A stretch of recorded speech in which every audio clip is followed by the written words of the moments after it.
I'd like to welcome our first speaker to the stage, Danielle. Hi, everybody. My name is Danielle Hill. I have spoken to so many of you. I was the founder of the Simsbury Diversity and Inclusion Working Group and have met so many of you along the way. I also organized this event, gathering together speakers on kind of one very cyclical topic of inequity in housing and education in town. Um, and frankly, it's kind of prevalent throughout all of Connecticut and can be extended then throughout the rest of the United States. And as Lindsay said, please use the chat box feature.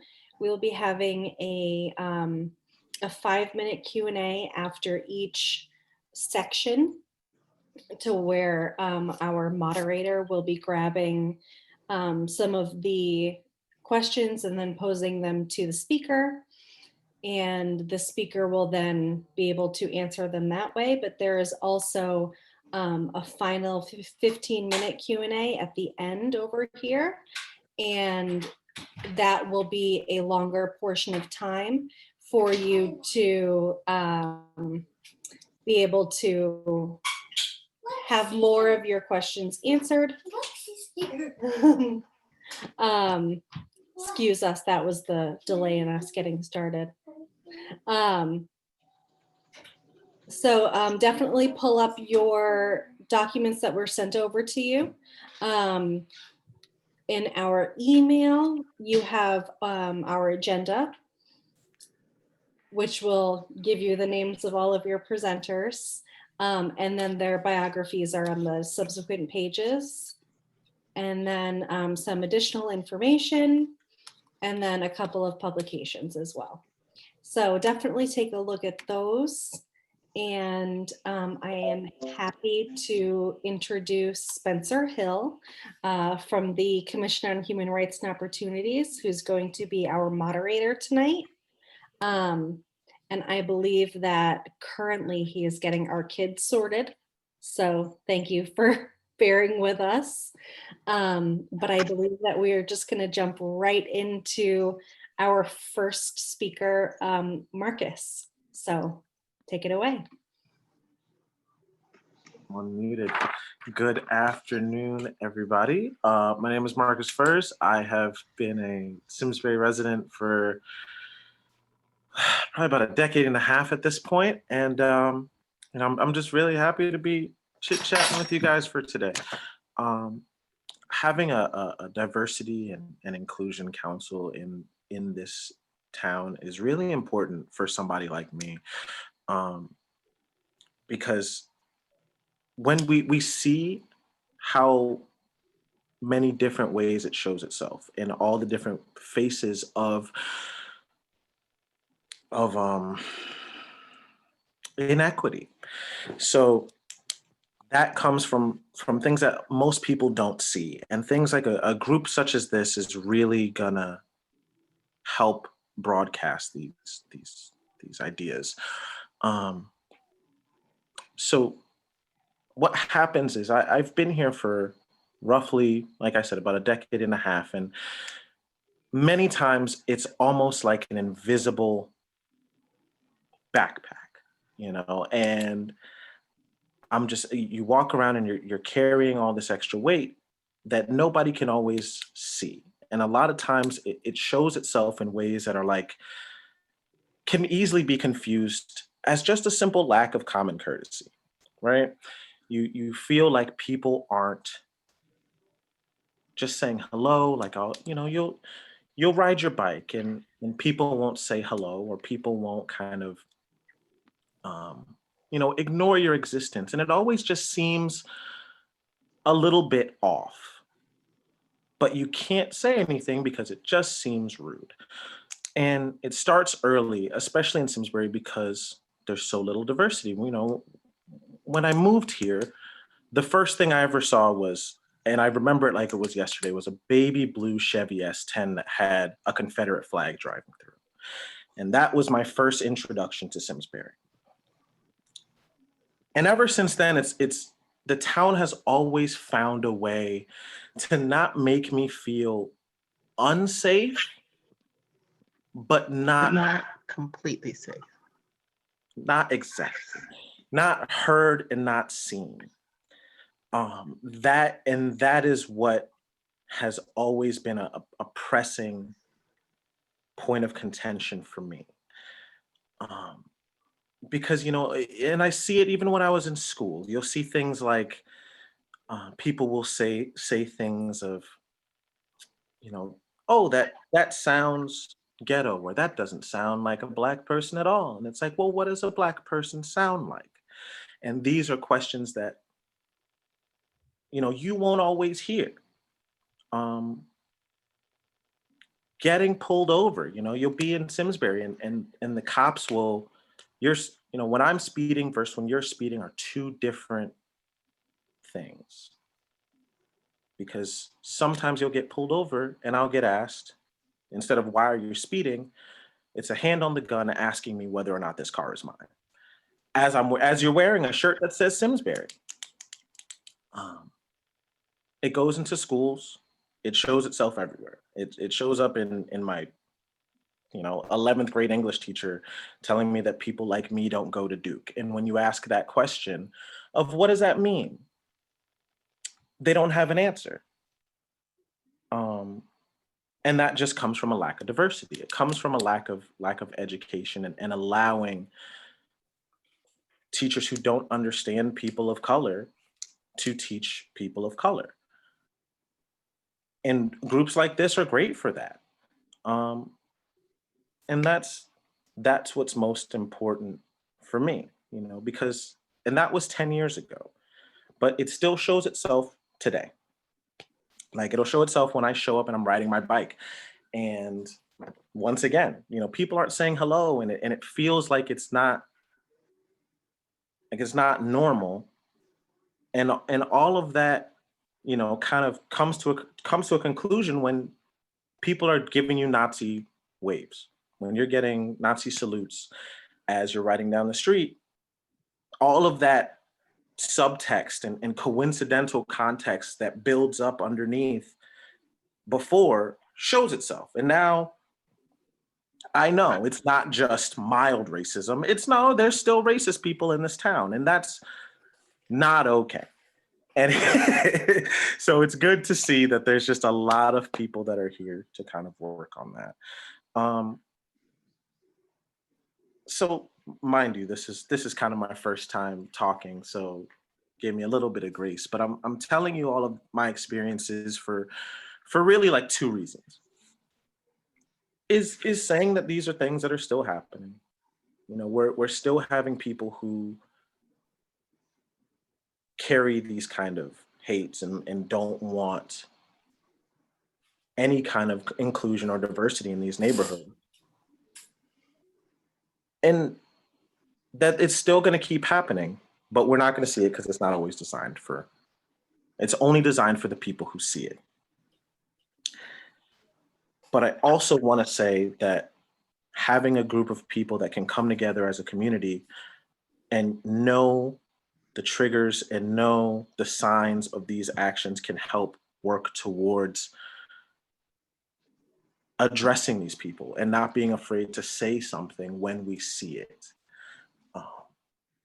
Being able to say, you know, when someone makes an ethnic voice or makes a joke and tries to speak in an accent that isn't theirs, and they'll say, oh, well, I was doing it just because it's a joke. Groups like this make me happy that I know that there are people who are still willing to say, well, it's not funny. No one's laughing. That's all I want people to do. Because once we can address it and say something, we can stop making excuses for it. You know, it's not that, oh, well, he said it because of this, or she said it because of that, or they said it because of whatever reason. There is no because. And that's it. That's all it really is. You know, I like a space that's open and free, and I want this to be that space. And that is exactly what this is to me. And, you know, we're never going to know something is happening if we don't ask. There's nothing wrong with not knowing that something that is happening is bad or racist or offensive or to anybody. But it is wrong to not be willing to change and learn after you're exposed to it. And this is a great space to help people just talk and learn and ask questions. So yeah, thank you, Danielle. I know this wasn't really like the greatest, but I No. appreciate you. That was great. Also, hi everyone, I'm Spencer. I'll be the moderator today. We apologize for the delay. Marcus, one of the things that I kind of wanted to ask you about is the fact that we are kind of asking about this. I mean, the rest of the panel is a bunch of white people talking about discrimination and being in Simsbury. How, you know, and appreciating that the question is itself kind of tokenizing you. How has growing up in Simsbury in the educational school system, have you experienced that? Have you experienced kind of being the token, you know, person of color in your class? And what has that been like? All the time. It gave me, growing up in Simsbury and I'm moving here in high school, really gave me a very interesting perspective because I moved here from a much more diverse town to one that isn't. And it's almost as if Simsbury is doing its best, but not knowing where the mistakes are made. An example to that is even growing up in high school, there was one of the neighboring towns, there was always this rumor that people would do this thing called White Power Wednesdays. Yeah, right? So I remember hearing about it and having a massive amount of people that I was close with coming around and saying, look, these are things that I don't ever want you to experience. That is never gonna happen in this school. You are not gonna have to experience that. And that made me feel great to know that the overt stuff is never gonna happen. Where it lapses is things like not understanding that saying you don't talk like a Black person is not the proper thing to say. And then trying to make that education and explaining that those words have a very specific meaning in what they carry and what it is exactly that they're saying. That was the hardest part, you know, because it's like you're in a safe space, but you're not heard. So just kind of going right back to the full circle. You know, it's like, just know I'm safe, but this space wasn't designed for me. So there we go. Yeah, no, and everyone, again, feel free to type in your questions into the chat. But another thing I wanted to kind of talk about is, oh, we have a question. So Sharon Thomas has asked if you can ask the question about tokenism. What does the moderator think it doesn't? Why does the moderator think it still doesn't happen today? I want to be clear. I think it does still happen today. And in fact, to a certain extent, it's kind of happening now. You're the you know, the person of color on the committee. Yeah, it's okay. Yeah, but somebody has to be the first person to be in that space, right? Absolutely. And at the same time, this whole conversation could have happened without me being here. I could have not been asked to be here, and then, you know, the intention would still be. It would still have the same intentions, but it wouldn't have the same impact because you're not having that voice. So, you know, it's gonna be an uncomfortable conversation. And yeah, it's technically tokening. Yes, I understand that. But we're you know, somebody has to have the conversation, and then, you know, someone will feel empowered to ask someone else. And if, as long as we can make the space where people don't feel afraid to say, hey, this might sound a little bit weird, but I got a question for you. You know, that's really, that's it. That's it. It doesn't bother me as long because the intentions are right. And I know to some people that's not it, but there ain't too many young people of color in this town who are, you know, available to speak. How do I feel? How can you feel that you're safe but not safe when you're getting a Nazi salute? Oh, that was Danielle. Hello.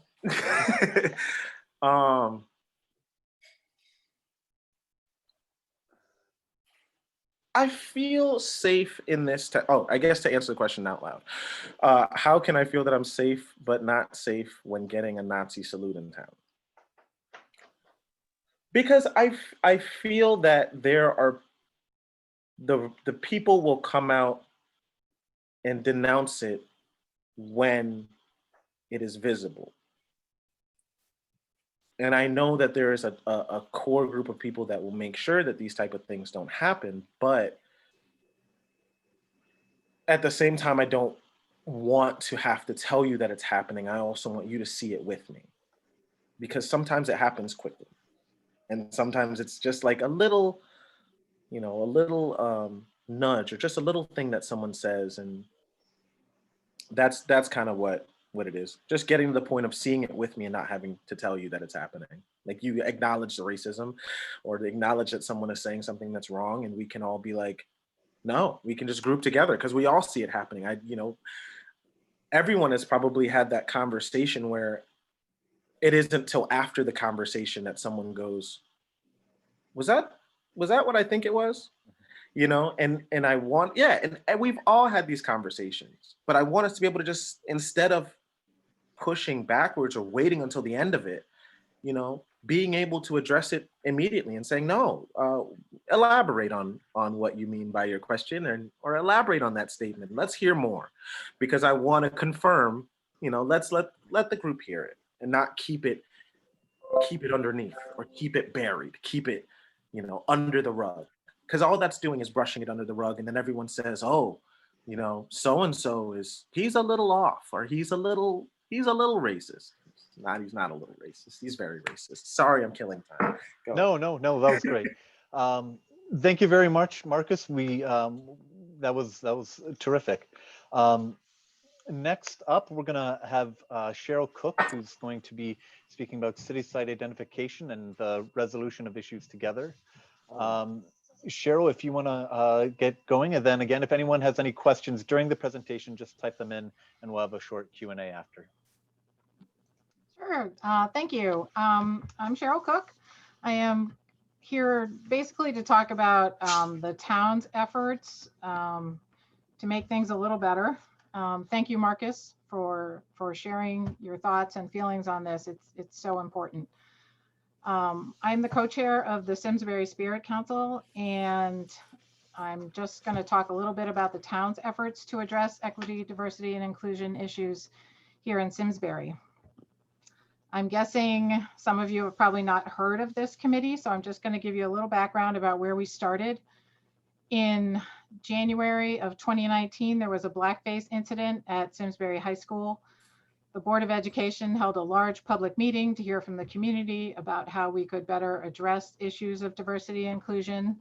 And following that meeting, the Board of Education and the Community for Care, which was an existing town committee that I chair, joined together to plan a two-pronged approach to address the issue. The Community for Care and the Board of Education, along with the Department of Justice Community Relations Service conciliation specialist Dion Lyons, facilitated a community forum in May of 2019, which brought together 100 so people, including students, business owners, elected officials, community volunteers, law enforcement, open choice students, disability advocates, NAACP representatives, educators, and clergy members. And this forum resulted in a report enumerating the issues discussed and proposed actions to be taken going forward. And this report is public, and I think it was made available to you as part of this program. And thank you very much for doing that, Danielle. It is also available on the town website. So following this, the Board of Education formed what is called the Equity Council, which is made up of students, parents, and educators, and is dedicated to advancing diversity, equity, and inclusion initiatives in public schools. The Community for Care formed the Spirit Council, which focuses on the same issues in the community at large. SPIRIT is a Department of Justice acronym for Site Problem Identification Resolution of Issues Together. We simply substituted Simsbury for site. You're probably wondering what's happened since then. The Spirit Council began meeting in September of 2019. The council formed as a subcommittee of the Community for Care at that time. The vision of the council is that Simsbury should be a town that welcomes, celebrates, and takes actions to support diversity and inclusion among current and future community members. The membership of the council is diverse, and it serves as the town's diversity champions to help Simsbury become more inclusive, fostering awareness, action, and a community where all voices are welcome, and each and every individual can live, work, learn, and play in a safe environment with meaningful and healthy relationships. It sounds like a lot for one committee. I know it is. So far, I think we've accomplished a great deal in the 1 year we've been together. We have worked on setting goals and finding what we refer to as our lane in town government. In February of 2020, we sent letters to about 300 Simsbury businesses and organizations to introduce ourselves. We invited the public to participate in an implicit bias program that we co-sponsored with the Community for Care in March of 2020. We formed subcommittees to address the different aspects of our mission. And in June, the Board of Selectmen allowed us to start a Facebook page to provide information and resources to a wider audience. In August, we worked with the Board of Selectmen on the banner that hangs over Iron Horse Boulevard. You've probably seen it. In September, we asked the Board of Selectmen to adopt a proclamation declaring racism a public health crisis.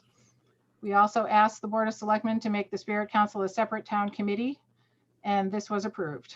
On October 14th, just a week or so ago, the board appointed the first members of the committee to the official town committee. Our subcommittees have divided up areas of focus and within our goals. The events subcommittee is pursuing the creation of opportunities that promote diversity and inclusion, allowing for personal growth through exposure to a variety of ideas, experiences, and cultures that make meaningful contributions to our community. That slate of programs is already underway. We began in August with 2 programs devoted to anti-racism. September was Hispanic Heritage. October was Disability Awareness.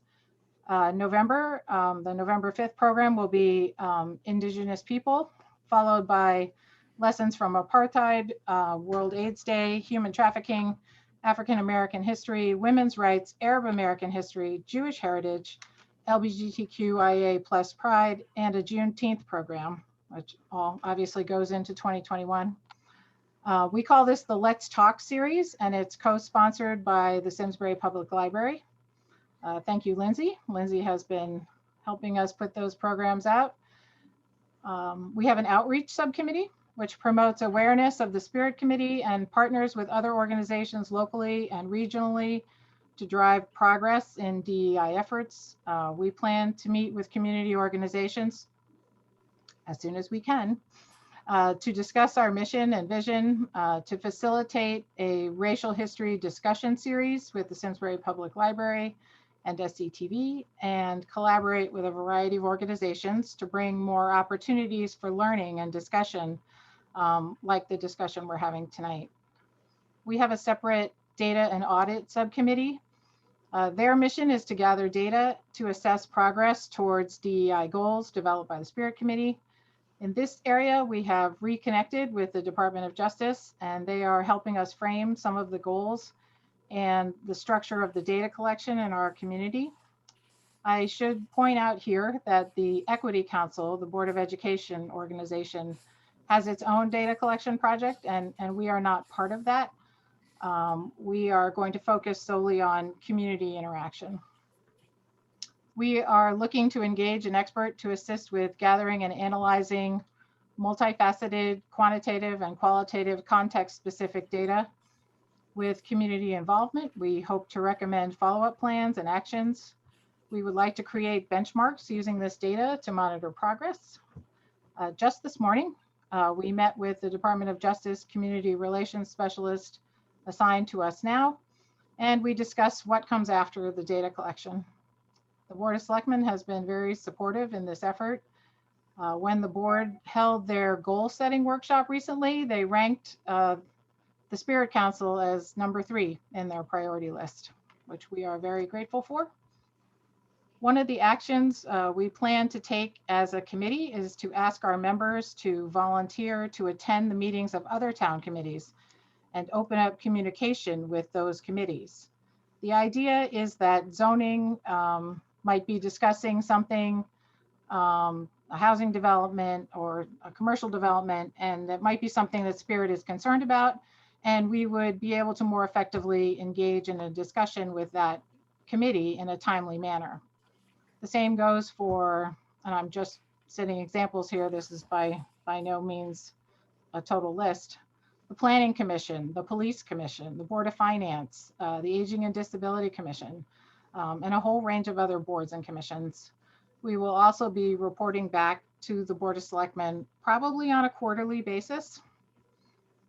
Our goals will be guided somewhat by the resolution passed by the Board of Selectmen, the one I mentioned earlier, declaring racism a public health crisis. I would encourage you to read it. It has a lot of great goal setting in it. If you had not had a chance to do so, I would encourage you to do that. Our first meeting as a regular town committee is November 2nd. The meeting is a public one, and I hope you can join us. You may submit public comment to the town clerk or join the Zoom meeting for public audience. I know this is a lot of information, and it's a lot for all of us, but our committee is very motivated, and we hope that we will see some of you, because I know a lot of you are very motivated also. So if you have any questions. Yeah, well, thank you so much, Cheryl. The first question we have in the chat is kind of partially answered at the end there. It's about how can people engage with the Spirit Council? If someone is interested in kind of working with you guys or volunteering or something like that, what can they do? That's a great question. The Board of Selectmen sort of assigned us 18 spaces, and those 18 spaces, except for one, are essentially filled now. We have reserved a space for a student, and we have 3 people now who are currently interested in that last space.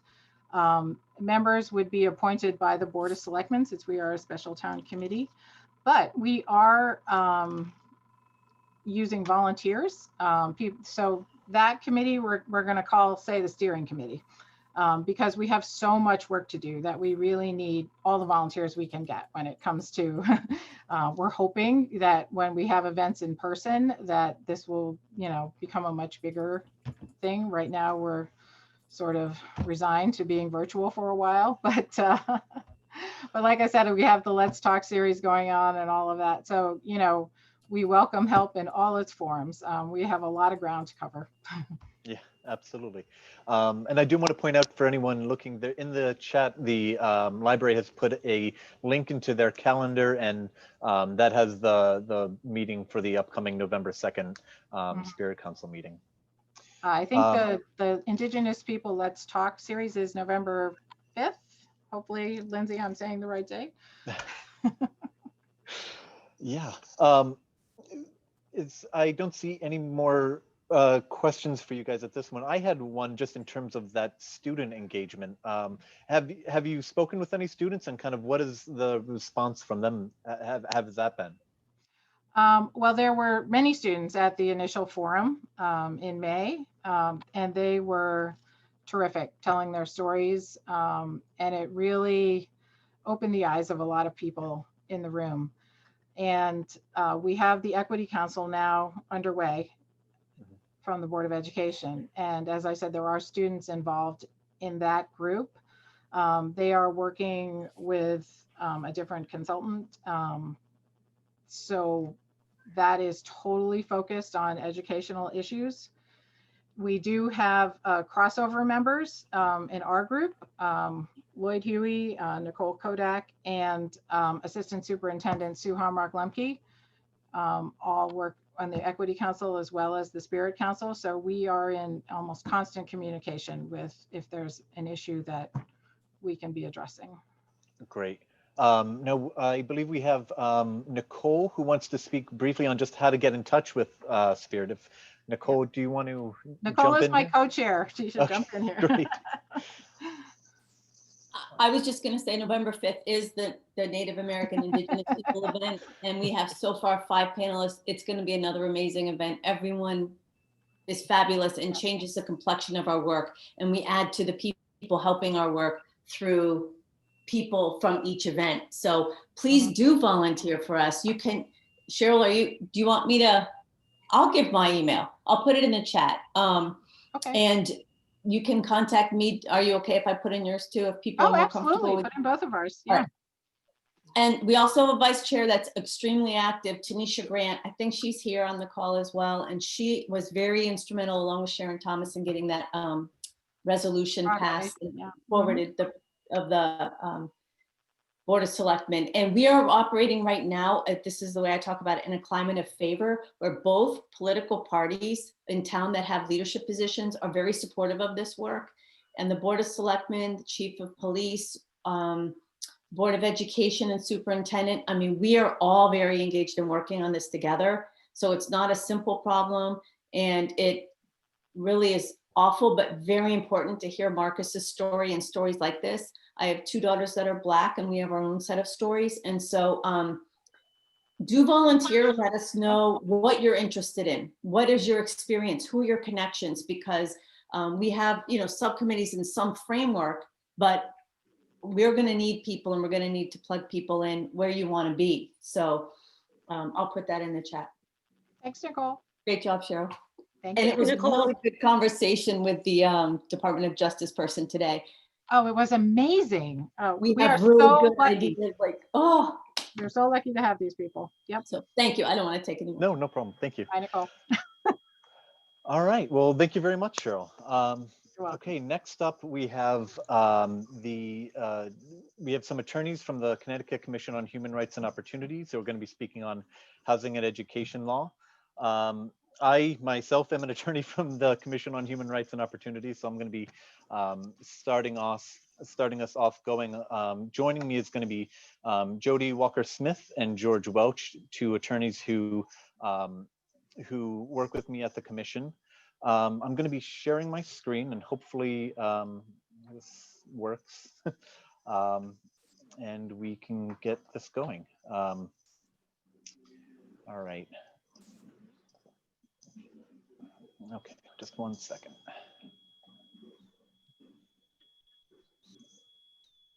Okay. All right, great. Can everyone see what is on my screen? Yes, good. Okay.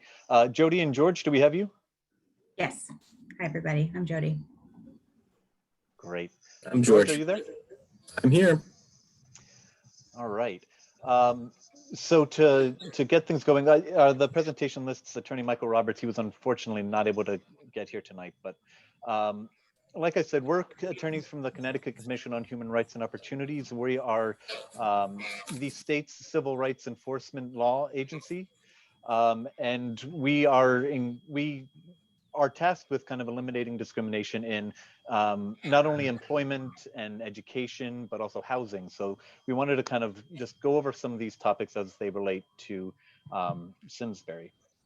And hopefully I can get my screen to, there we go. Okay. So just to start off with, it is no secret Connecticut is one of the most segregated states in the United States. We're actually the 39th most segregated state in the country. And Simsbury in particular is one of those most segregated towns in Connecticut. We are labeled as an area of high affluence and low diversity. That's an official designation. It means we are more than 90% white, and we have an above average median income. So we are very homogeneous and also very affluent. But this is kind of not by accident. In Connecticut, you can see here, Connecticut tends to be a fairly white state. We are slightly less than 80% white in terms of overall population for the state. And then you can kind of see there, we're about 16% Hispanic or Latino, about 13% Black. I believe we're at about 6% Asian, and then the rest is other racial groups. Simsbury is a bit different. Simsbury is about 91% white, and the other racial groups are obviously less than 9% combined. This is pretty stark when you consider the town next to us, Bloomfield, is a very different picture. In Bloomfield, it's about 59% Black. It's only about 42% white. So very different situation, just one town over. These things don't happen in a vacuum. There are lots of reasons that kind of contribute to them, but we wanted to kind of focus a little bit on housing, and then how housing can kind of segue into affecting education. Jody, do you want to take it over? Sure. So the fair housing law in Connecticut is more expansive than the fair housing law federally. And the CHRO, our agency, is tasked with covering both. And so when you're in Simsbury, you're covered by both, the federal fair housing law and the state fair housing law. And in the state, we have an expanded list of protected class bases. That's basically just identity markers, essentially. So your race could be a protected class, your color, your sexual orientation, your disability or ability status, gender identity and expression. You can see the list here. In housing specifically, we get many complaints about a lawful source of income being a protected class. And that's because not only in Connecticut, but we see it a lot in Connecticut, there are many landlords that don't like to accept Section 8 or other subsidized rental programs or security deposit guarantee programs.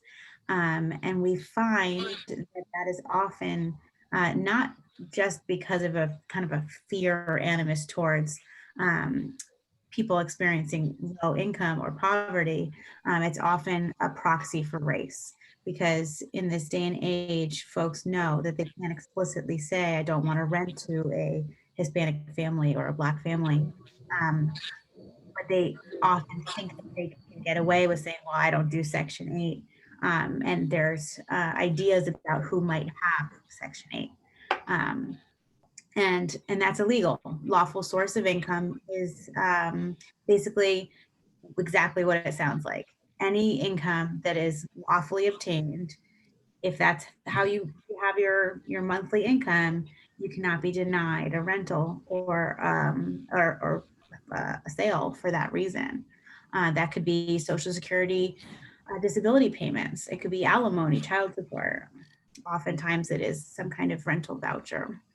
And so most of the cases that we see involve some kind of refusal to rent, or oftentimes involving disability. We'll see cases about reasonable accommodations and the refusal to grant those.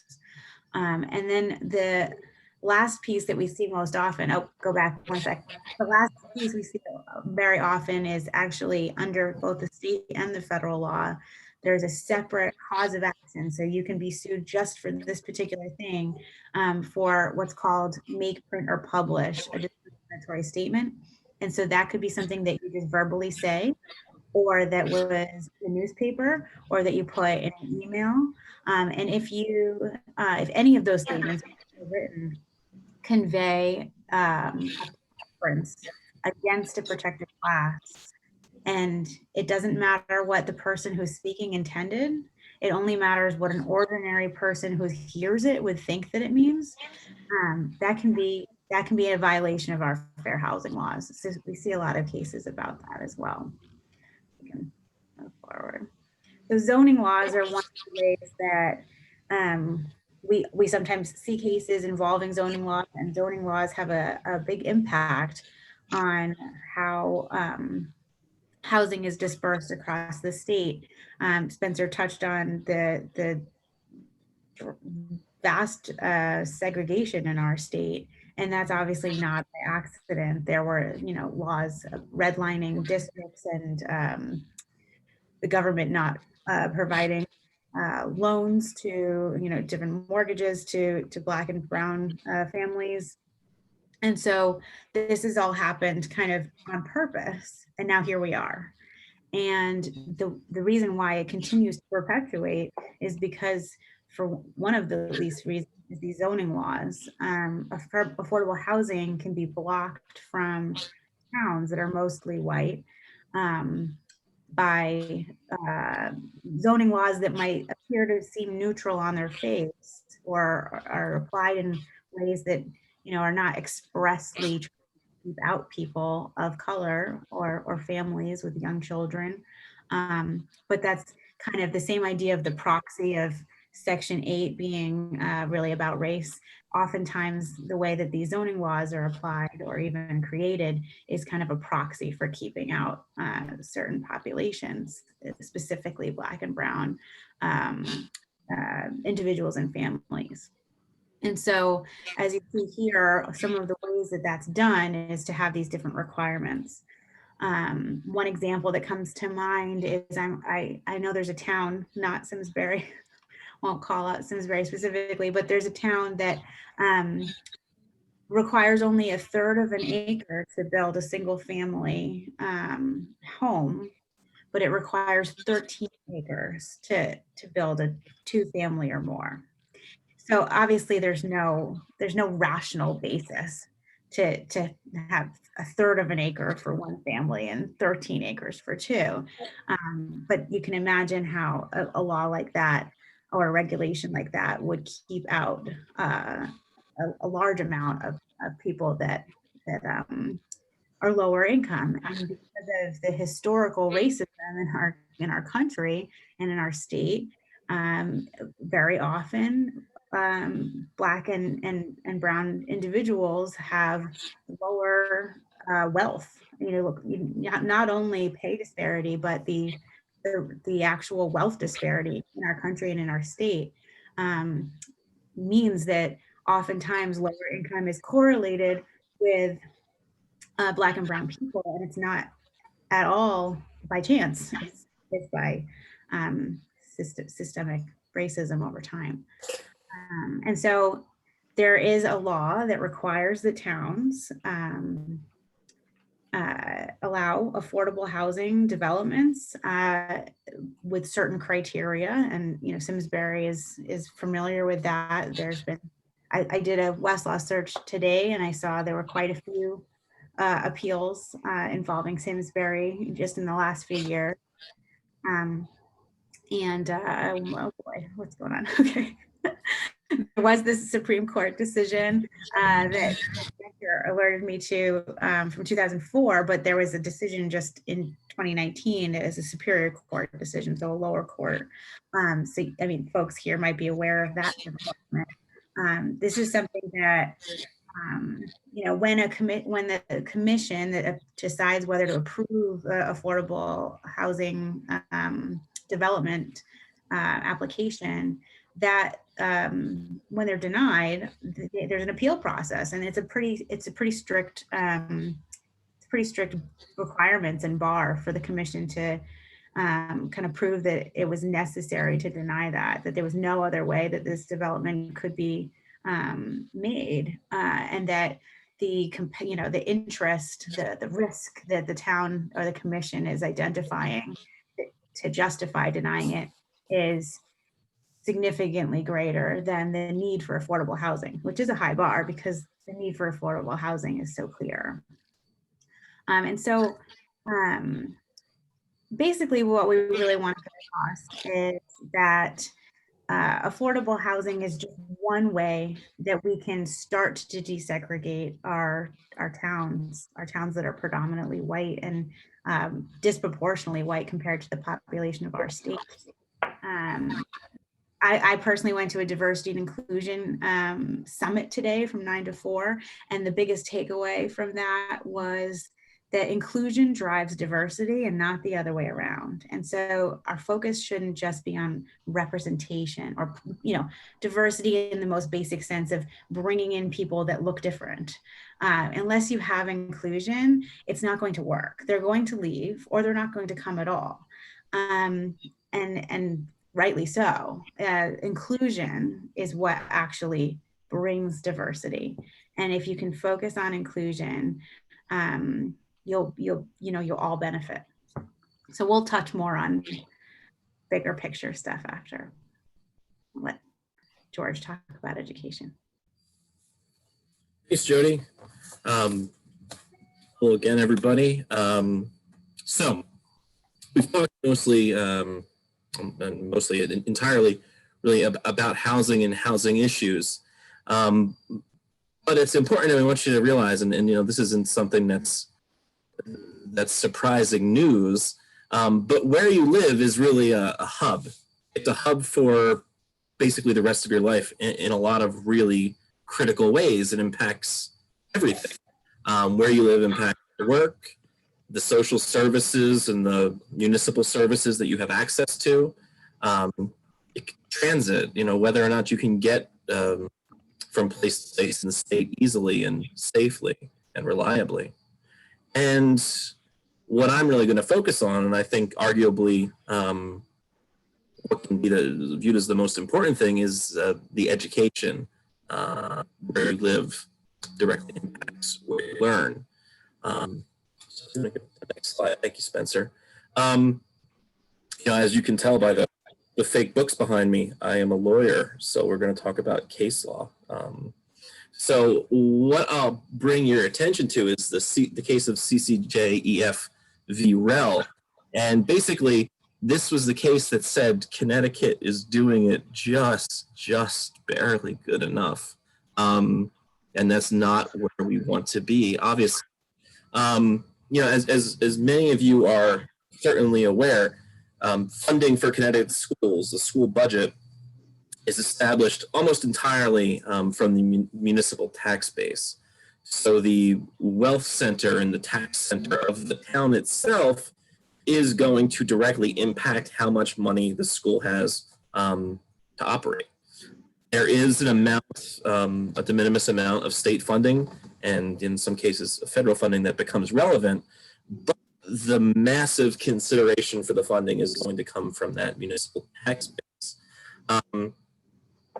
Essentially, and as you know, it is certainly not surprising to anyone who knows the state at all, this has led to extreme disparities in education from town to town. Some of the most extreme in the country happen in Connecticut. And Connecticut was sued for this unequal treatment, claiming that it was a constitutional violation, that it was so extreme.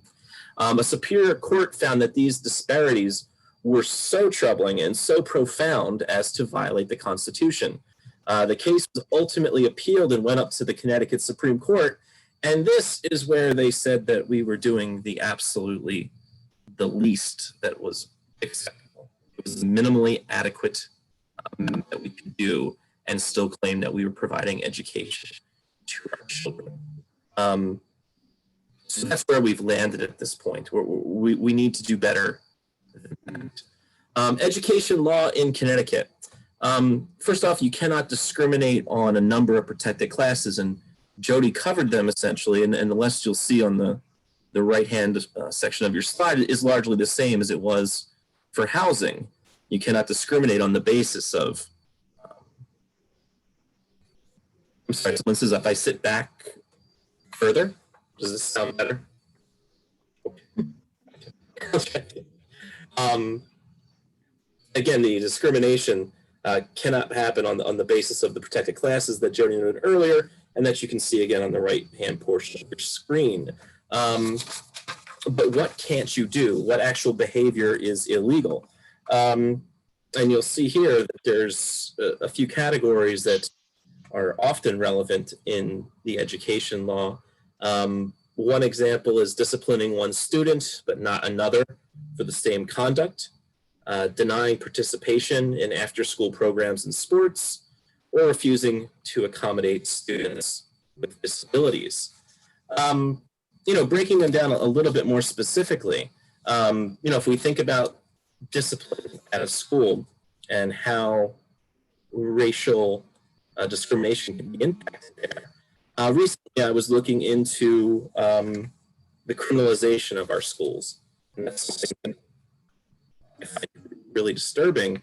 And you'll find correlations between incidents when a Black child is being disciplined or being accused of doing something at school, as opposed to a white child, and how much more frequently the police are called. There's a real and disturbing correlation there. You can also see a correlation between when suspensions are given and when suspensions are not given. You could see a correlation between what people are willing to consider, what a teacher or an administrator considers a weapon when it's being held by a person of color or a white kid. There's a lot of discretion in these rules that leaves things up to the decision makers.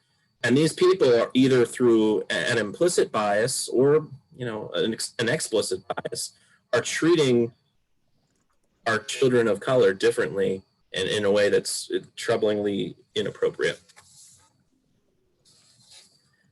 So now I sort of open it up to a more general conversation on the topic. And certainly my colleagues, Jody and Spencer, please jump in and add to these topics. There's dynamics of race in any town, and especially in a place like Simsbury, where it's clearly an issue. We heard from Marcus, obviously, the reality of what day-to-day life is for a Black man in Simsbury. And the story was very, very troubling. So these dynamics are something that each person in town needs to stop and think about. And the first that we point out is the phenomenon of not in my backyard. You may have heard this referred to as NIMBY or NIMBYs. These are people that want justice. They believe in racial justice. They believe in equality. They talk a big game and they support the right causes.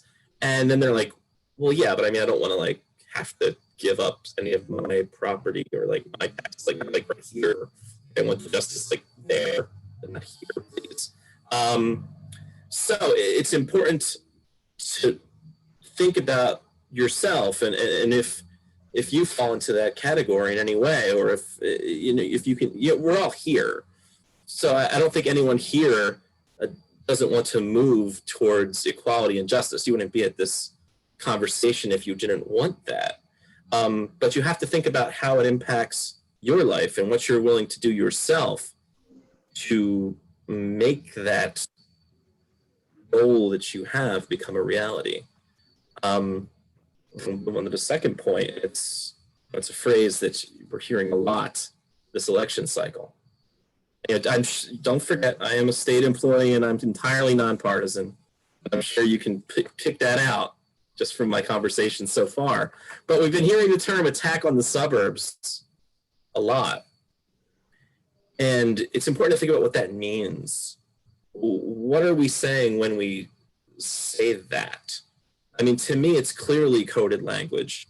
It's coded language for keeping people of color out of our white towns. It's a profound attack on ultimately what I think is the creation of a just and diverse community. It's saying that it's not an attack on the suburbs. It's an attack against diversity. It's an attack of trying to reach into a past that isn't there, into a past that is profoundly damaging to so many people. The to be more vulnerable and have been so underserved. I mean, it's a dog whistle, and it's certainly troubling. And I agree, Nicole. It's playing on fears. It's playing on everyone's worst nature, and I'm pulling for everyone to just realize that they hear that phrase. That's what they're hearing. The next dynamic I think is worth discussing is the phenomenon of the nice white parents. This is a kind of an interesting place to have a conversation, especially within the context of this larger conversation and ways to remedy discrimination within town. What this section is talking about is the concept of either sending white children into an area where there's a school where there's predominantly children of color, or vice versa, bringing children of color out of their community where they are, go to a school that doesn't have many white people and put them into a school where there's a lot of white children. That's kind of the framework of this area of thinking. And the problem is when this happens, we often end up in a situation where the remedy becomes very narrow. The concept of attempting to cure racism or promote diversity becomes extremely narrow. You look at it through a vision of, we've put our kids in a different school and we're heroic in that way, or we've taken kids out of that school and put them in our school and we're heroic in that way. And I don't think that there's anything inherently wrong with that action, but what happens is that's where it ends a lot of the time, and that's where the problem starts. You have to expand the way that we look at community.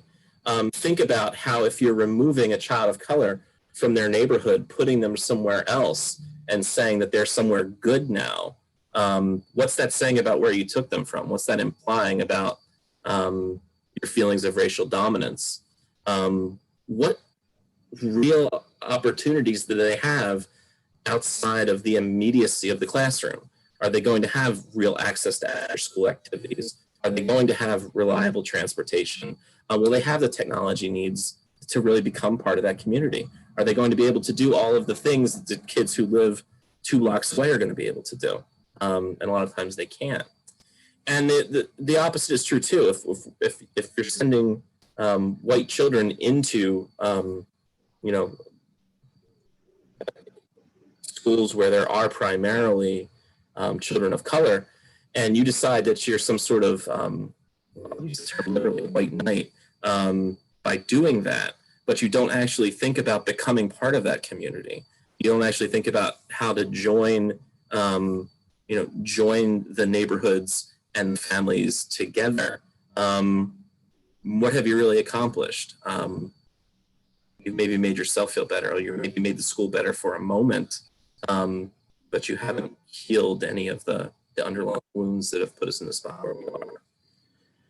I just take a plug. Yeah. I noticed Mario mentioned, and that's what the name of the, on the slide is from, the Nice White Parents podcast. It's excellent, and I highly recommend everyone listen to it that hasn't already.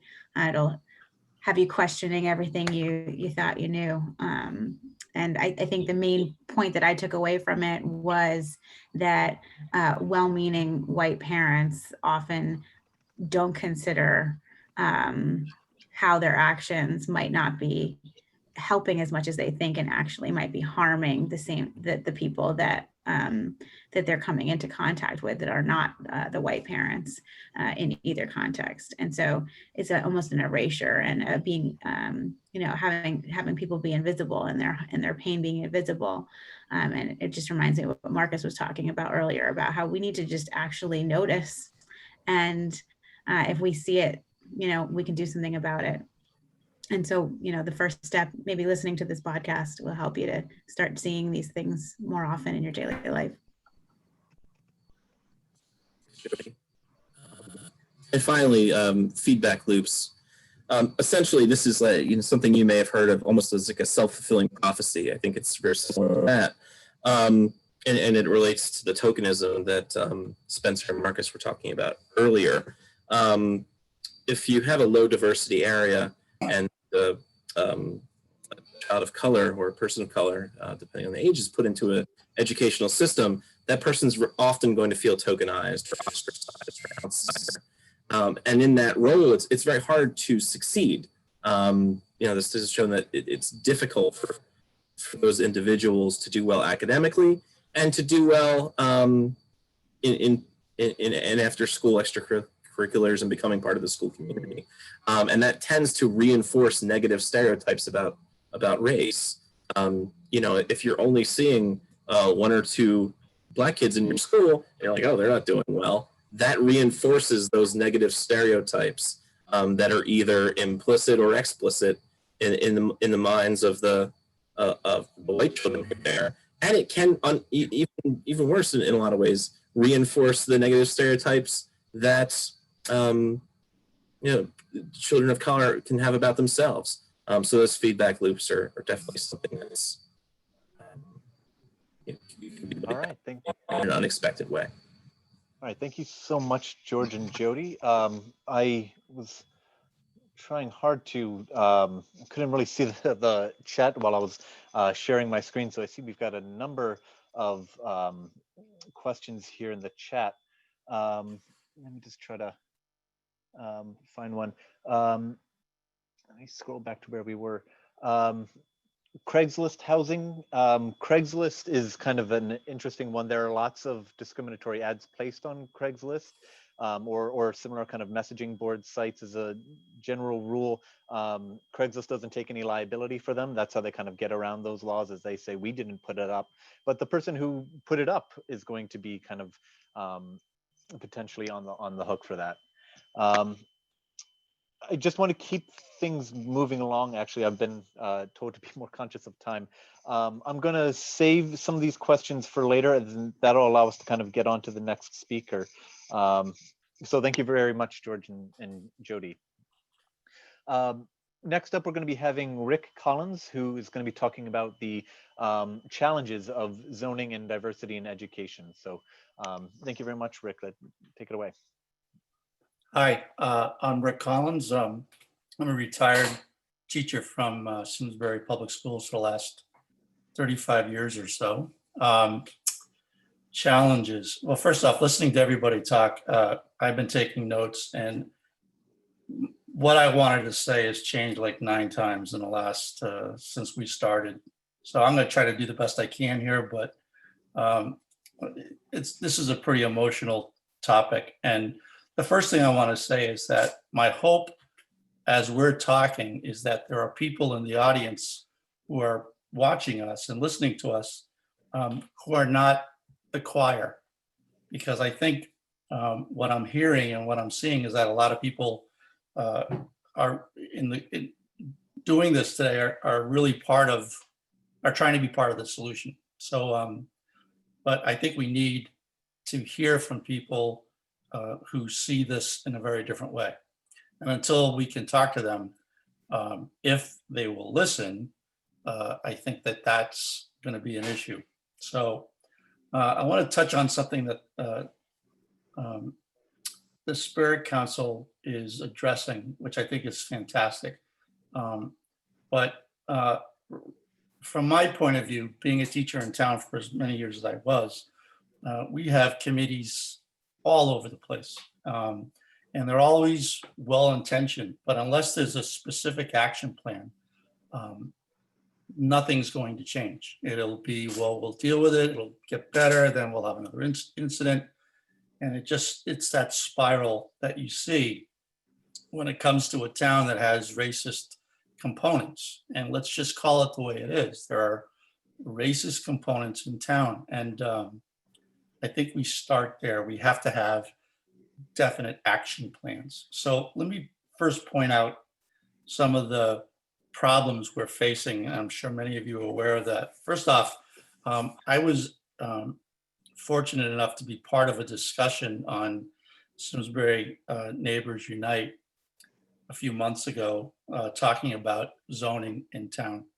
And I would say we got a 50-50 feedback. 50% of the people were, thought it was fantastic that we were bringing up the topic. I was really pleased that Simsbury Neighbors Unite let it happen, which doesn't always occur. Sometimes they want to cut back on that kind of stuff. But the other 50% were vehemently against any concept of or idea that we should change the town in any way, that they came there for a reason. They wanted to be away from crime. They wanted to be away from, I don't know if they ever said the word poverty, but they wanted to be away from traffic. They wanted to have homes that were spread apart. They wanted peace and quiet. And the thing that kept popping up was the character of the town, that they moved here because of the character of the town. So we're talking about dog whistles that clearly have been, there's somebody running for one of the political offices who presented dog whistles about it, the suburbs are in danger and all this stuff. Well, the other dog whistle I see is the phrase character, the character of the town. Well, to me, that's code. We need to keep the character of the town 91 or 92% white. And anything below that is going to somehow cut into the character of the town. And I don't know how we fight that. Well, I know how we can fight it, but I'm not sure people will want to hear what I have to say. In that conversation, a very well-intentioned woman talked about how her whole career has been giving people, disadvantaged people, tools so that they can pick themselves up by their bootstraps and have, give themselves those opportunities to, be successful in our country, whatever that means. And my response to her at the time was that, well, if you give them the tools but not the opportunity, what's the point? Unless we have opportunities for people who want to better themselves by being in a town that has a good school district, that has, different things that people would want to have, I think, in certain towns or whatever. Unless we give them those opportunities, what's the point? They get stuck in that cycle of not having an opportunity to move forward and to give their families the best they can possibly get, which is what I think all families in our country want. So that's a major issue when you have an attitude out there about, well, we're trying to give everybody opportunities, to give them the tools, but without giving them the opportunity to live in Simsbury. Simsbury is failing. Now, 50% of the people in town would say, no, we're not failing. We're doing exactly what we want. We want to keep our property values up. We want to keep crime out. We want to keep the suburbs safe. This is why we moved here. Okay, well, let's call it the way it is. That borders on, if not, goes right over the line of racism. And we can be nice about it, but unfortunately, I think we're out of time, and I'm certainly at a point in my life where I'm done. It needs to be an actionable event. So that's something that I'll get to in a second. It's in terms of what is the definition of education? In my perspective and my philosophy had always been the whole child. Now, you've heard people say, oh yeah, well, that's, of course we want to help out the whole child. Well, helping out the whole child is giving them opportunities to see other cultures, not just learning about them through curriculum. And those are really nice things, and you have to have that. But unless you are sitting with people who are of a different culture or different background or different place of origin or whatever, the kids are going to see the 91 to 92%. So I think that's a critical component of trying to get us to a place where kids are we are truly addressing the whole child, giving them those opportunities to see all of the diversity and the richness of culture. But again, let's go back to what I was saying. Unless the town makes a concerted effort to change the diverse nature of the town or the lack of diversity, that we're not addressing the whole child. Whether it's a white child, Hispanic, Black, those children are not being addressed. Academically, maybe, but not in terms of what our country needs, because clearly we haven't solved the problem of racism in our country. It is, you can't turn on the TV anymore without seeing it day and night. So that's an important thing. So what are some of the things we can do? All right, so let's start with what's going on in the schools right now, okay? I posted that in almost every case, our students don't come into contact with any person of a different race or a diverse nature until way beyond elementary school. I mean, how many do we have an administrator who's a person of color? We don't have one in the middle school, and we don't have one at the elementary school, unless I'm wrong. I think there might be a teacher of color. I know we hired a vice principal who's a person of color, and I think that that's fantastic. I don't know why it took this long. I think it's kind of suspect from my perspective that it only happened now that we have, this, the rage that's going on in our country.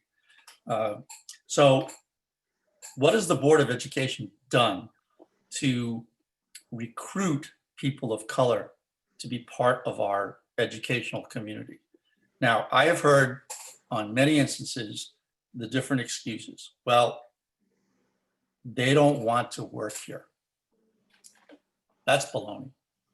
Okay, you're telling me people who are hiring can't find people who would want to work in our town? I just find that it's a ludicrous argument. And they say, well, we've put out, we've sent out recruiting letters and all of this different thing. We've tried to recruit people. Well, try harder. Try harder. There have to be thousands, tens of thousands of minority teachers and educators who would jump at a chance to work in Simsbury.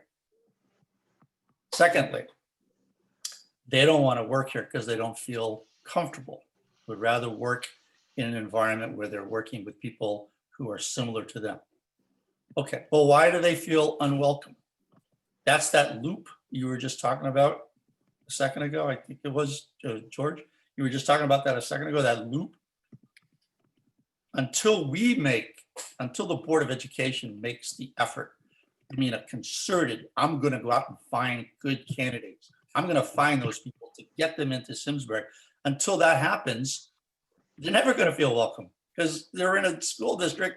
We have a school district that's almost 100% white. Well, let's just call it what it is. We have to work harder at that. So the Board of Education, I'm calling them out on this because I've heard this for years, the same excuse for years. And until the Board of Education makes the effort to get people, a diverse staff, you'll never get more.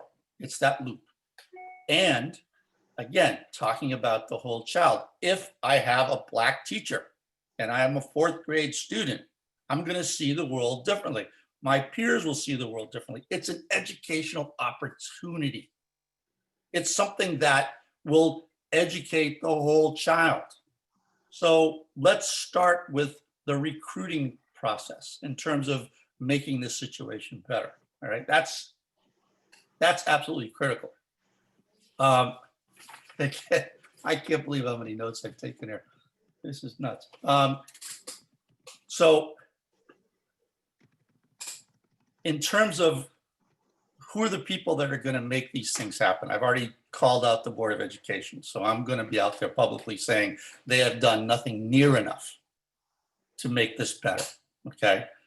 But it's also the Board of Selectmen and all the planning and zoning commissions. All right.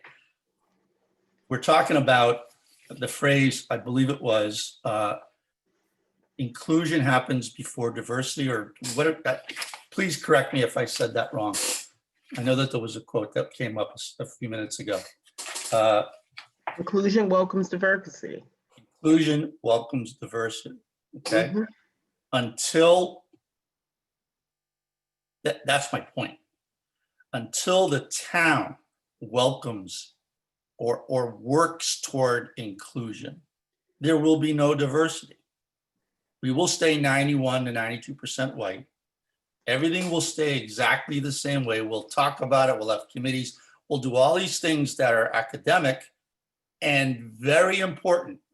Please don't take offense to what I just said, because those things have to happen, but they are a stepping stone toward the Board of Education and the Board of Selectmen doing the hard work, saying our town can be better. It can be unbelievable. We can be that shining light on a hill if we do the things we can do as boards and commissions to open up more diverse housing opportunities. Because again, you can't get to the point where you have opportunity without, you can't get to the point where you can grow unless you have the opportunities to move into a place where you can grow. So that's really what I'm coming from. Here's some of the things that I've been fighting with. I don't know if some of you might have saw, I posted this recently about how I was playing golf recently, and this guy who I did not know, who's not from town, is from Manchester. He was complaining about a magnet school in Glastonbury and how it was being destroyed because all these people of color were moving into the magnet school. And it was, the test scores were going right down and all of this stuff. And I didn't say anything until I couldn't help myself anymore. And then I was not diplomatic, and I ended up leaving the course.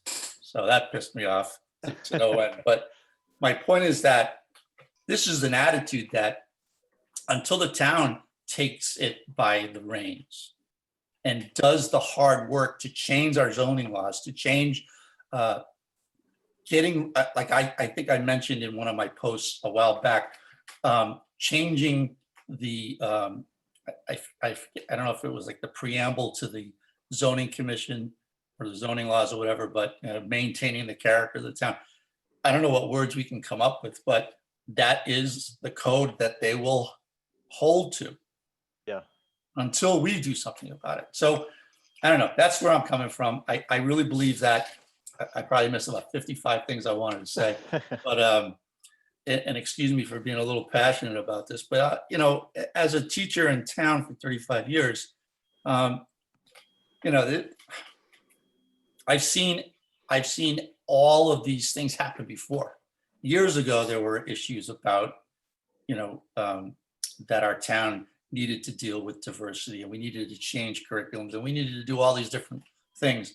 But that's been going on for 35 years, and we're still in the same spot. So the Board of Education and the Board of Selectmen and whoever else is in charge around here, the Board of Education is supposed to be the educational leaders in the town. So does that mean just for the kids, or does that mean for everybody? Do they have the courage to make that jump and say, look, we're not educating our kids unless we have opportunities. The we give opportunities for people to move into town. And I'm not talking about, you know, a wholesale, I'm not talking about changing I'm just talking about giving people opportunities. If we can allow 100 families to move into Simsbury and give them the opportunity to have their kids go to school here and grow and learn and have opportunities to better themselves, then we're breaking a step, but we can't even do that. Great point. Yeah, I'm great sorry. point, Rick. Thank All you right. so much. I'm sorry, we have to, That's okay. no, we have to move on to our next speaker because I want to leave some time for questions and answers at the end. Okay. Thank you so much. That was terrific, and never apologize for that passion. That's exactly what we need, and we're lucky to have you here and working on these issues. All right, so thank you so much. Our next speaker and our last speaker is going to be Matthew Broderick, who with a call to action and some solutions, and then we're going to have a question and answer period at the end. So Matt, do you want to take it away? Yeah, hi.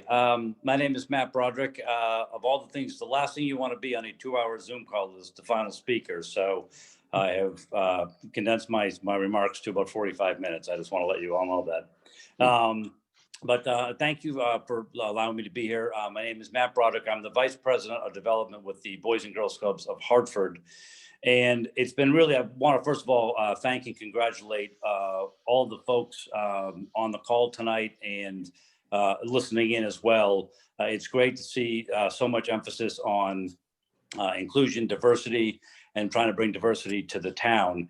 But as important as it is, as we talk to get more minorities in Simsbury, I think it's equally important that we evaluate opportunities for the town to get involved in minority communities. And I think that's where, in my role at the Boys and Girls Club, I think that provides a real great opportunity. And I appreciate the chance to speak with you tonight about what we do, how you can be involved, and why that's important. I should note that Hartford is actually the birthplace of the Boys and Girls Club. It was founded by 4 women in 1860 with the mission of trying to create productive, responsible citizens. That mission has grown to become the largest youth serving organization in America, serving more than 4.2 million children. We're on every military base worldwide and on every Native American reservation as well. But it started in Hartford, which is a nice claim to fame for us. I wanted to put a little bit of context around ways you can be engaged by, obviously the focus tonight is around education and housing. I'd like to put the context around education of the Boys and Girls Club in 3 buckets, and I can speak to you a little bit about some of the program areas that we work in. The first bucket is how we educate children around character, leadership, and really self-esteem. The second bucket would be the traditional educational experiences, homework, help, things of that nature, as well as college exposure and support for post-secondary education. And the third bucket is really workforce development. And I'll talk a little bit about what we're doing in that area as well. And all of those areas provide opportunity for engagement with the suburban community. I'd be remiss if I didn't mention, we actually are very fortunate to have a Simsbury Advisory Council comprised of a number of community leaders, political leaders here in town, business leaders. And the focus of that committee and that advisory council is really how do we connect in the Boys and Girls Club and the children we're serving with opportunities to engage here in town and really break down barriers and misconceptions and misperceptions and stereotypes. So I just want to share that with this group as well. You know, I talked about self-esteem. That's a critical issue. And I look at all the things we're talking about, self-esteem, education, and workforce development. I see it as a continuum.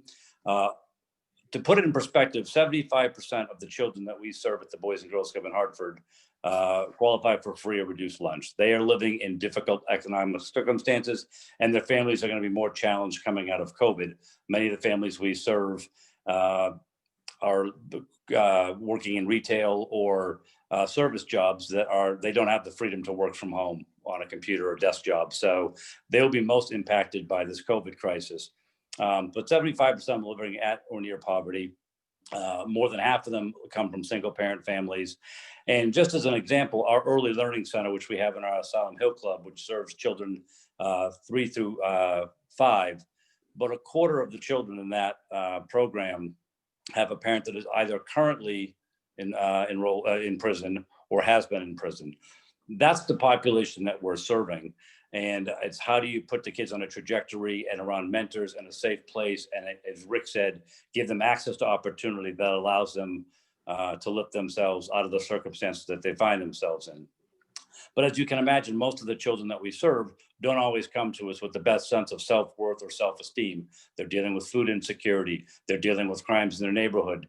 So self-esteem is a lot of times a challenge for a lot of the young people that we serve. There are two programs in particular I want to draw your attention to, one of which is called Smart Girls, and it's a program for young girls ages 8 through 18 that allows girls to look at how do the media messages affect what they feel about themselves, how are they supposed to act, look, dress.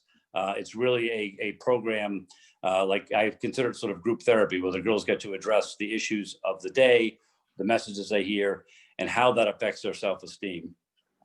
They will say invariably, the young girls that go through that program, that is the program that helped them build their sense of self-worth and self-esteem and self-confidence. Similarly, we have a program for young boys called Passport to Manhood, which is very much about teaching young boys conflict resolution, decision-making skills. And as we talked about before, you know, I think the consequence of a poor decision in Simsbury versus a poor decision in Hartford can have drastically different consequences. And so we really want young boys to have positive role models. You know, many of them may not have fathers at home. And so those programs really allow children to address, and it's okay to talk about your feelings. It's okay to, they're talking about racism. They're talking about how that impacts their sense of self. So all of the topics that you see in the news every day, that has a dramatic effect on the kids that we serve. They are not, whether it's police brutality issues, run-ins with the police, they live that on a daily basis. So that's a really important component. And what I always say to people is, if you don't have a sense of self-worth, if you don't have a sense of self-esteem, anything else we try to do at the club is really challenging, right? It's tough to set goals. It's tough to set future plans. It's tough to think about doing well in school if you don't have a sense of self-worth. So those are very important programs that we run. So important, in fact, that we actually have two fundraising campaigns that align with both of those programs, one of which is coming up on November 18th, if anyone is interested, called the Dash Away Luncheon, which supports our Smart Girls program. I should note that the Dash Away was actually the name of the first club in the country. We also have a program called Men on a Mission. It's an initiative to help support our Passport to Manhood program. So those are two really important fundraising components. And that whole, the notion of self-esteem and character building is a really important component of what the clubs do. Moving on, I think if you look at traditional education, obviously education is the pathway to any success. And I define education not necessarily in terms of academic success completely. We're trying to get more kids involved in trades and prepared to become self-sufficient adults. But in our clubs every day, they have a power hour program. That's our homework assistance program. When the kids first come to the club, it is a mandatory program. The focus is, we know they want to go to the computer lab, the maker space, the games room, the gym, but we also want to teach the importance of doing what you need to do, right? And taking responsibility.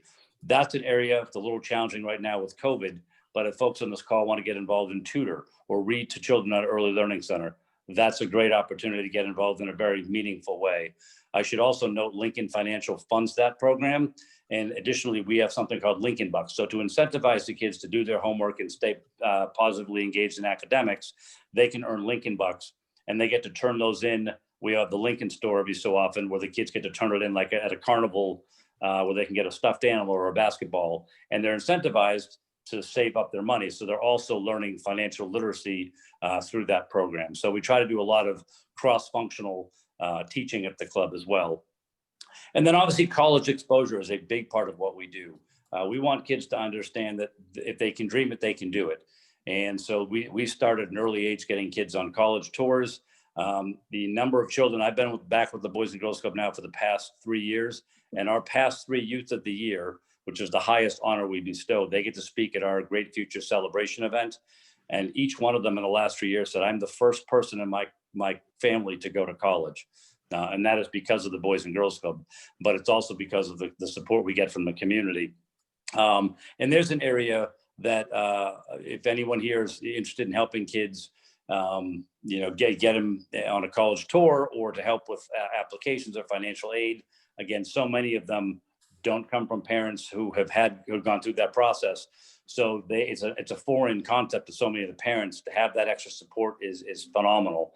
And so I want to share that with you as well. The last bucket I want to talk briefly about, and I'm sensitive to the time, is workforce development. As I mentioned briefly, we actually created, with funding from Infosys Foundation USA, a new makerspace in our Asylum Hill Club.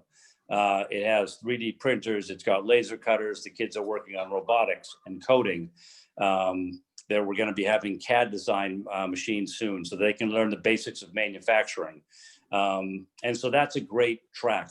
I think the motivation for me personally, being involved with the club, is how do you lift children out of poverty? And that comes with building the skill. As Rick said, it's about access to opportunity. And that's really what I think our Boys and Girls Clubs are. In the communities we serve, we are the access point to opportunity. So if you know folks interested in robotics, or you maybe get with the Simsbury High School robotics team involved in what we do, that would be great. We also have a Center of Innovation at our Trinity College Club. When they opened that club in 1998, Colin Powell was there as part of the grand opening. And it was at the time the first college club partnership in America. They have an innovation space there as well. But there's one story or one particular program we run there that I want to share with you, and for a very particular reason. There's a gentleman who goes in and volunteers. His name is John Cansian. And I stopped in there, and he comes and tutors with children from Loomis Chaffee at the club and does math tutoring. But John, who grew up in the south end of Hartford, actually worked at Mission Control and NASA. I think he was a flight coordinator there. He's mathematically gifted and brilliant.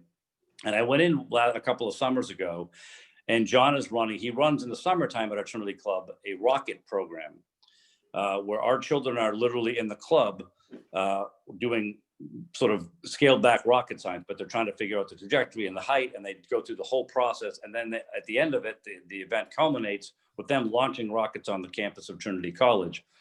I tell this story because John said to me one day, he said, "John, I don't know what exactly you're doing here, but you've got kids doing rocket science math in the middle of July, and they look like they're having fun." And he said to me, "There are kids in this club that are grade levels ahead of where they should be mathematically." And that has always stood out to me. And when I talk about the Boys and Girls Club, I always share that story because it reflects a universal truth. There are extraordinarily talented, bright, motivated, skilled youth in Hartford. That's not always the perception. And as we talked about some of the issues tonight, that holds them back. The reality is our Boys and Girls Club is I always describe it as a really important pond. It is a safe place for children to go. They have caring mentors. They are physically and emotionally safe in that building. They have access to meal programs. We served more than 100,000 meals last year through the Boys and Girls Club. And that's really important. But when you connect them with the larger community, when you connect them with the John Cantians of the world, and this is where I would encourage all of you to get involved and do something, that's where it really moves the needle. We have kids and alumni that are working as lawyers at Travelers, lawyers in Hartford, doctors that grew up in public housing. But invariably, when they tell their club story, they talk about a board member or a staff member that put them in touch with an internship, that put them into a broader network and a different connection and put them on a different path. And I think that's really, really important. And I define opportunity pretty broadly.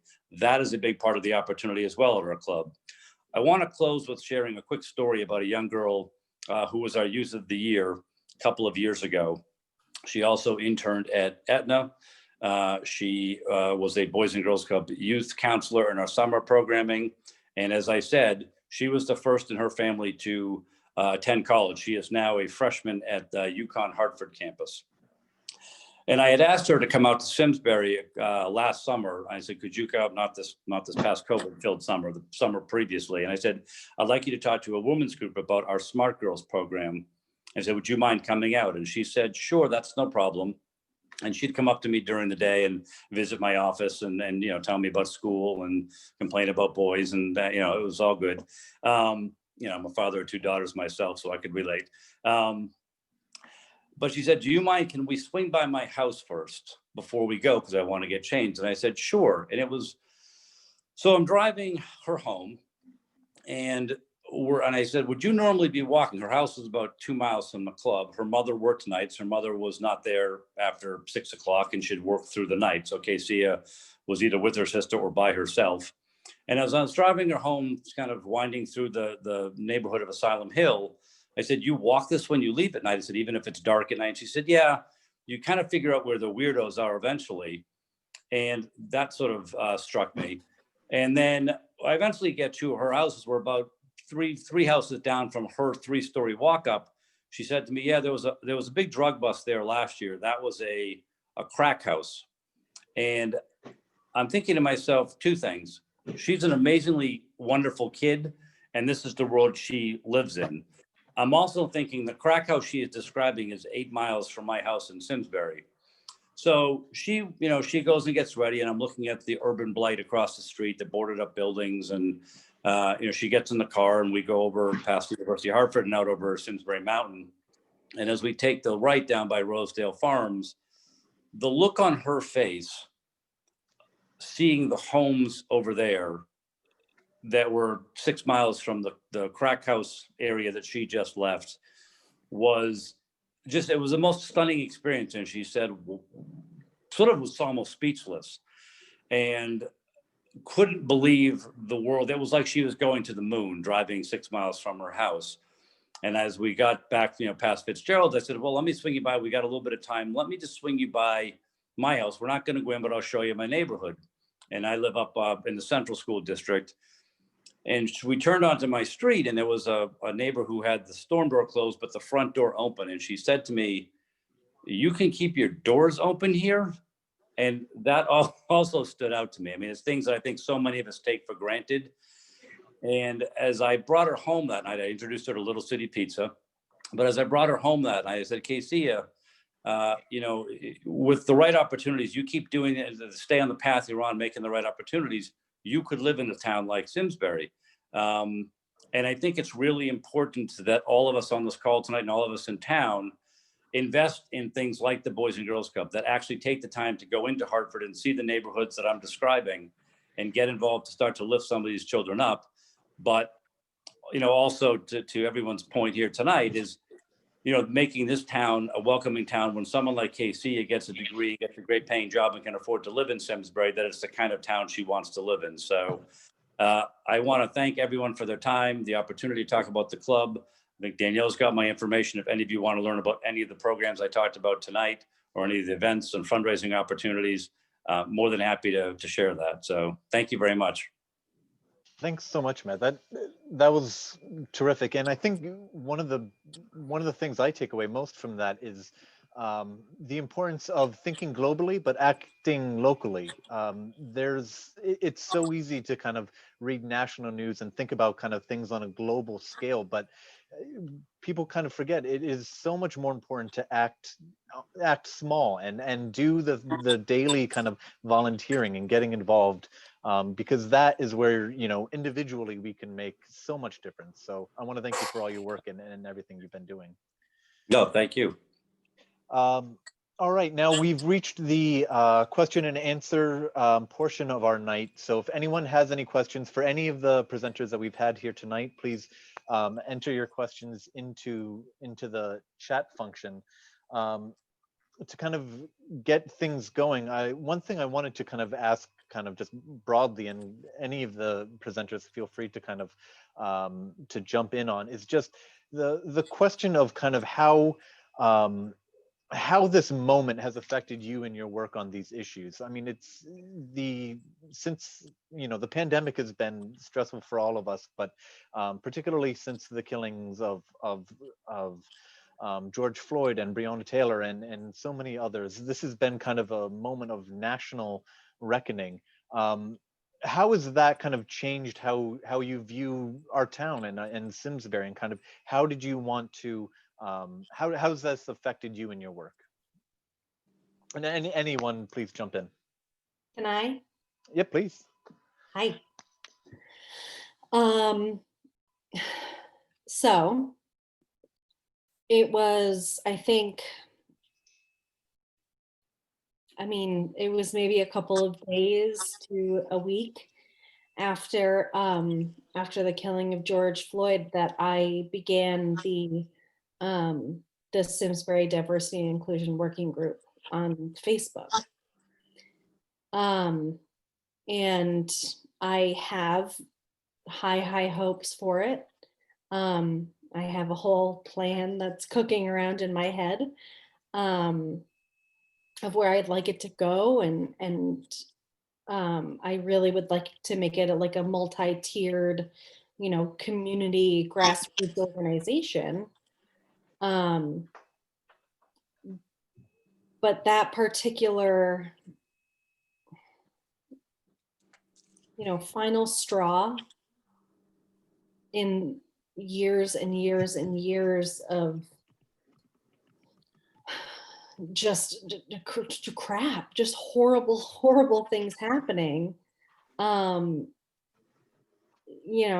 just felt like I needed to do something, and I needed to find, my tribe here in Simsbury, because, we're raising two, little white boys in this town, and I don't want to live in a place where they aren't exposed to any diversity. I don't want them to not have a world view.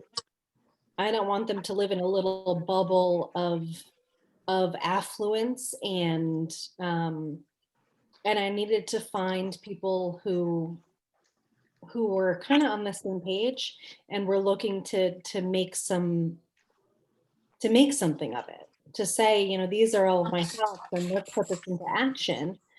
And here we are right now, as our first our first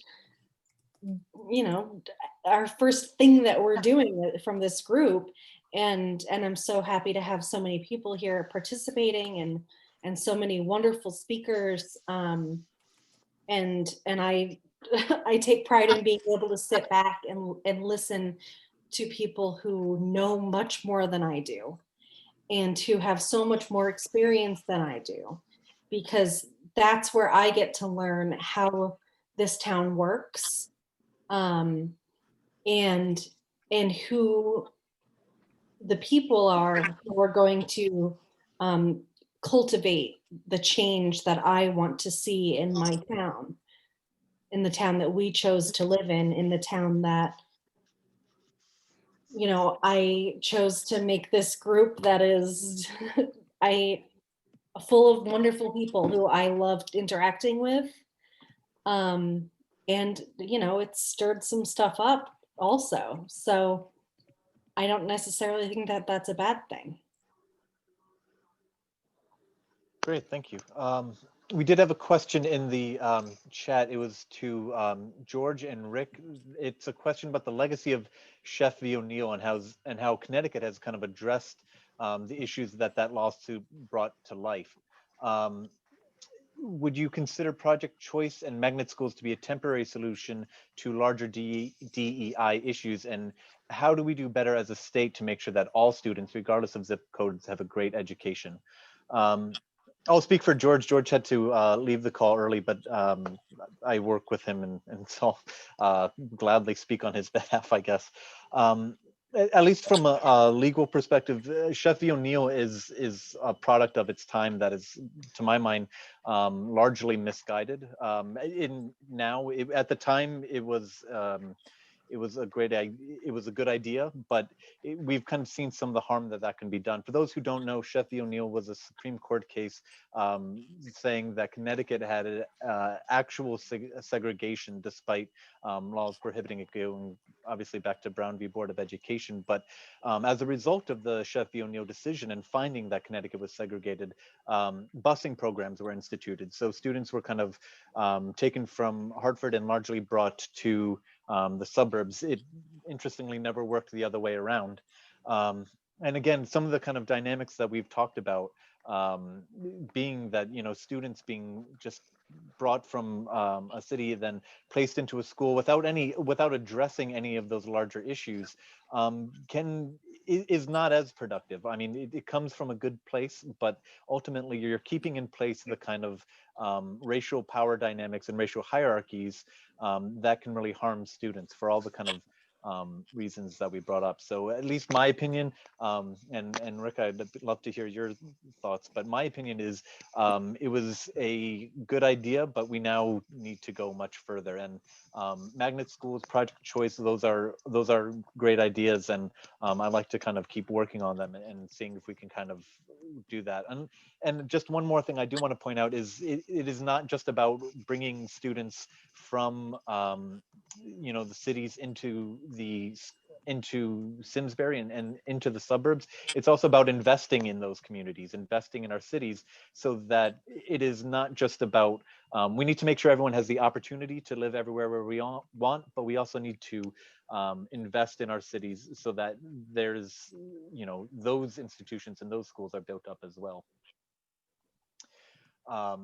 Yes, and to point out, the chef plaintiffs wanted regionalization, not magnet schools. Magnet schools is kind of a subsequent development as an idea to kind of address those issues as well. But I'm sorry, Rick, I'd love to hear your thoughts on that. Oh, The investments need to have. Nope. Someone else want to speak? So the problem with Chef O'Neill was always the fact that towns that, like Simsbury, that were mostly white, that was the structure. So sending kids, like as you just said, sending kids to towns like Simsbury without the structure changing, it was, you know, it was that tokenism, I think, to a certain degree. And I think it made a lot of towns feel like they were doing better. You know, we're bringing in kids from you know, disadvantaged places, and but again, unless, let's go back to what I was saying about having no or very little minority representation in our staff.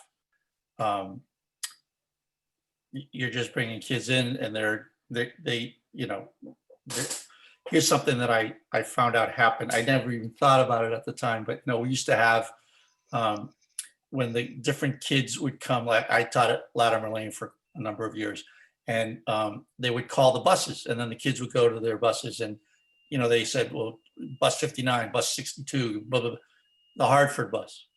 And those kids were automatically made to feel like, you know, all right, well, we don't even have a number.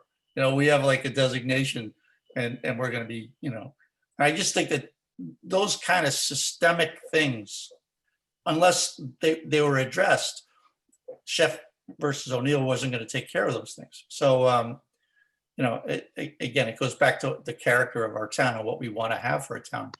And until that gets addressed, Chef versus O'Neill, obviously, which is not, as you just said, it, you know, those things aren't going to make the differences that we really want them to make. The other part of it is that I think that the district, again, I'm not in it anymore, but I think the district has made an effort to increase the number of kids coming in through Project Choice.